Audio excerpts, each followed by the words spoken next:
청렴세탁소에서 아르바이트하며 옥탑방에서 사는 차태웅이 건물주이고 주식 투자로 큰 돈을 번 젊은 부자인 건 복미경만 아는 비밀입니다. 복미경은 부자인 태웅에게 엄마 필요하면 말만 하라고 했는데요. 태웅이 딱 잘라서 거절했습니다. 저 엄마 있어요.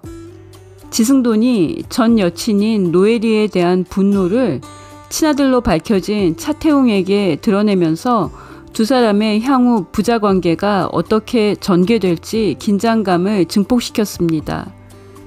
태웅은 승돈이 주고 간 유전자 검사 결과서를 손에 쥐고 부들부들 떨었는데요.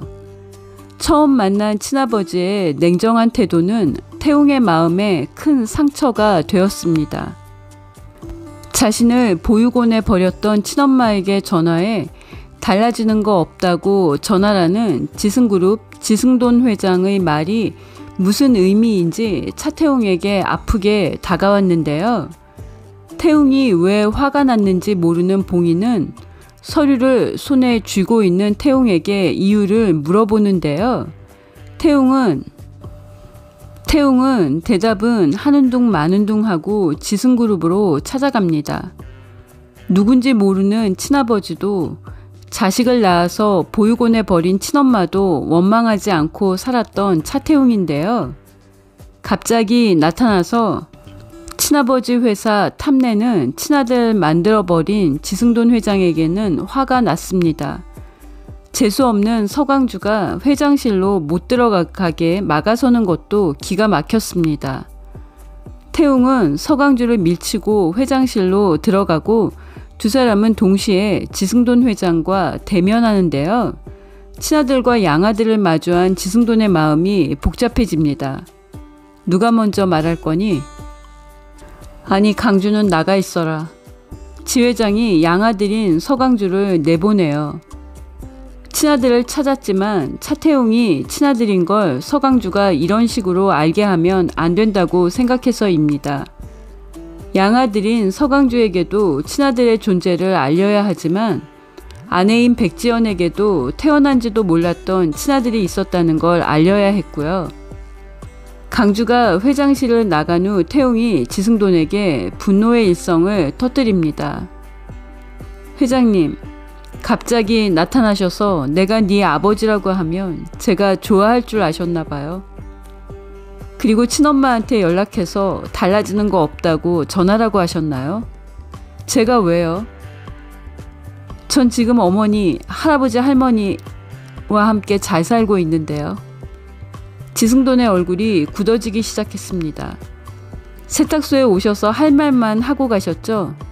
저도 할 말만 하겠습니다. 제 어머니 이름은 고봉이에요. 청렴세탁소 사장님이시고요. 500만 원 들고 보육원에서 퇴소한 저를 친자식처럼 먹이고 입히고 돌봐주셨어요. 평생 어머니로 모시고 살 거예요. 차태웅이 지승돈에게 회장님 아들 관심 없다는 말을 조목조목 설명하고 회장실을 나갔습니다. 태웅의 분노의 일성을 들은 지승돈의 얼굴은 수심이 가득해집니다. 지 회장은 가짜 대학생으로 신분을 속였던 노예리와 캠퍼스 커플로 유명했을 만큼 떠들썩한 연애를 했습니다. 승돈은 노예리의 거짓말에 속아 연애했던 시간을 인생에서 지우고 싶을 만큼 후회했고 모든 게 다 거짓이었던 노예리에게 충격을 받고 이후 비혼주의자가 되었습니다. 일만 하면서 회사를 키우던 지승돈이 현금 부자인 백곰의 딸 백지연과 선을 본 건 회사를 키우고 싶은 마음이 컸기 때문입니다. 지승돈은 결혼에 별 뜻 없이 나갔던 맞선 자리에서 백지연의 솔직함이 마음에 들어서 아들까지 있는 그녀와 결혼했다고 강주에게 말했는데요. 노예리에게 받은 상처로 비혼주의자가 되었던 지 회장이 40대의 늦은 나이에 결혼을 결심하게 한 백지연의 솔직한 매력은 이미 사라진 지 오래입니다.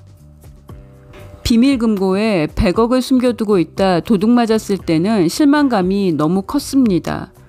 그런데 백지연이 지승돈과 서광주 몰래 100억 찾기에 나섭니다. 백지연이 남편 지승돈과 아들 서강주 몰래 비밀금고에 들어있던 도둑맞은 돈 100억을 찾기로 다짐하고 백곰의 부하였던 김성훈에게 20억을 주기로 하고 돈 찾는 일을 의뢰했습니다. 김성훈이 양길순이 운영하던 불법 대부업체인 너브캐피탈 직원 철순과 상순에게 감옥에 있는 오민기부터 추적하라고 할 것 같은데요. 오민기가 감옥에서 출소하면 너브캐피탈로 찾아올 것으로 예상합니다. 차태웅이 지승돈의 친아들인 게 속도감 있게 밝혀져서 이후 양아들인 서강주와의 후계 구도에 경쟁이 치열해질 것으로 예상됩니다. 한편 눈을 뜬 다리미는 취업 면접에서 계속 떨어지자 녹즙 배달 일을 시작했는데요. 지승그룹이 배달할 회사로 배정되고 첫 출근을 했습니다. 출근 시간에는 카트를 들고 엘리베이터를 타면 안 된다는 건물 운영 규정이 있었는데요. 다리미가 첫날부터 무거운 카트를 들고 계단을 오르면서 고생을 해요. 힘겹게 카트를 옮기는 다리미를 보고 강주가 안타까워합니다. 강주가 다리미에게 지승돈 회장의 비서 일을 제안했는데요. 지승돈 회장의 비서라는 말은 하지 않고 힘들고 박봉이지만 어려운 일부터 시작하면 좋은 자리가 올 거라고 했습니다. 다리미가 지승돈에게 회장님이 제 눈을 뜨게 해주셨으니 앞으로 아버지라고 생각하고 평생 모시겠다고 했습니다. 다리미가 지승돈 회장의 비서가 될 것 같습니다. 지승돈 인생을 다시 복잡계로 몰고 갈 노엘이가 곧 나타날 것 같은데요. 백지연과 지승돈의 관계에도 변화가 예상됩니다.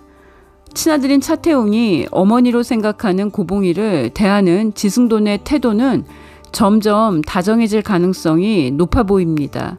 구독과 좋아요는 큰 힘이 되고요. 시청해 주셔서 감사합니다.